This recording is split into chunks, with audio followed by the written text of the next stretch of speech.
Tomorrow is our Zoom Bible study, and tomorrow we are looking at the aspect of the Ten Commandments, the eighth commandment, which is "You shall not steal," found in Exodus chapter 20, verse 15.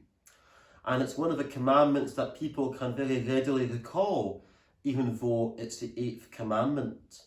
And while there may be those who attempt to undermine the authority of these Ten Commandments by suggesting it is part of the Old Covenant, the Lord Jesus, by speaking to the rich young ruler in Matthew chapter 19, verse 18, quoted 5 of the Ten Commandments, including this one.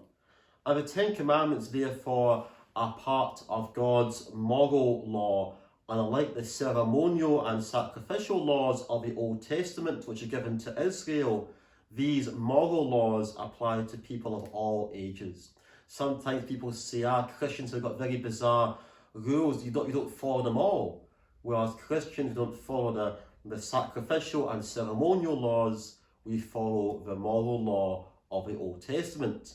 And indeed, these are echoed through the New Testament too.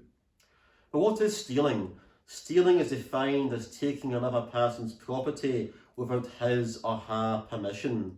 However, there are other forms of theft too. For example, taking longer over our lunch breaks at work, arriving late and leaving early are actually forms of stealing from employers too, stealing time that they have paid for. There's also intellectual property theft, where you take other people's ideas or products or services and pass them off as your own. There's also students and plagiarism, copying work usually from the internet. And these days there are things you can use now to kind of scan in your work online, and it tells you how much of it appears to be plagiarized or not. But taking advantage of employers of a university or our friends and neighbours or whoever, or shops or commerce, indicates a lack of love and respect for others. The Apostle Paul, in discussing God's commandments, sums up the entire law in the same way as our Lord Jesus did when he says, love your neighbour as yourself, in Mark 12 and in Romans chapter 13. And again, like Jesus, he states that this is the fulfilment of the law in Matthew 22. So we know that from such instructions that do not steal, as with all the Ten Commandments, it's about loving one another and also honouring God. Sometimes there is a fine line, such as tax avoidance and tax evasion, and maybe people look to Robin Hood, who stole from the rich to give to the poor. And there's lots of muddy waters there about ethics and all these kinds of things. But looking at it from another point of view, victims of theft know it's a very horrible thing to experience. To know that someone has been through your house, or your car, place of work, or even the church.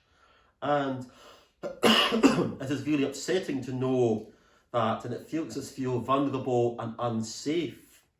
And theft not only has an impact on us as individuals, but on society as a whole.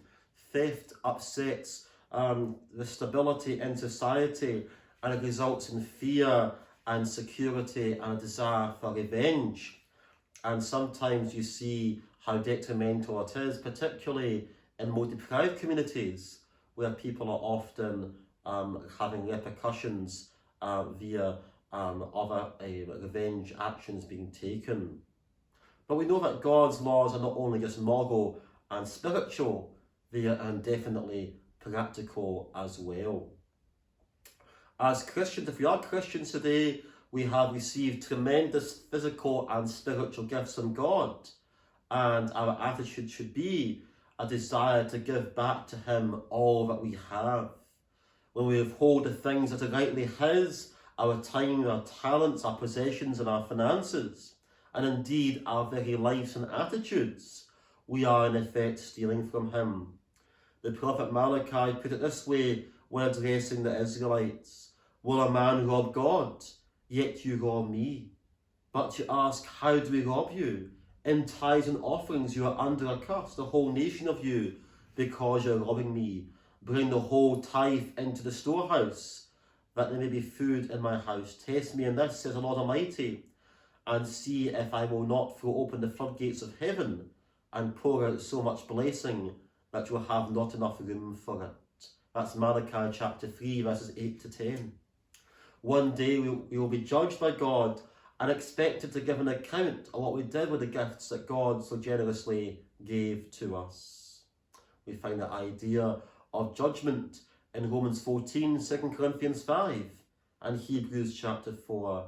There may be a judgment that's temporal in our court system, but it's also a divine judgment on the actions that we make as Christians. As we study this tomorrow on Zoom, a few questions to get us started. Firstly, construct a definition of the word steal. In doing so, think of these questions. Can you only steal objects? Does the cost of something make stealing it okay or not okay? How does stealing differ from borrowing? Secondly, does God add any caveats, qualifications, or exceptions to this commandment?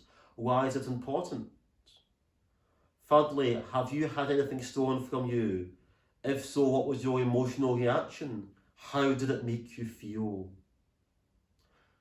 Fourthly, think of ways in which people can steal from others at work, in school or college, or in playing games, or in the family. And fifthly, how can waste and negligence be forms of stealing? And sixthly, what business practices are forms of stealing? And perhaps you may have questions of your own, but this is a little taster and a little setting the scene for our Bible study tomorrow. And I hope this is an encouragement to you and it helps you to think about one of these commandments we take for granted, yet as we scratch the surface, there is so much there.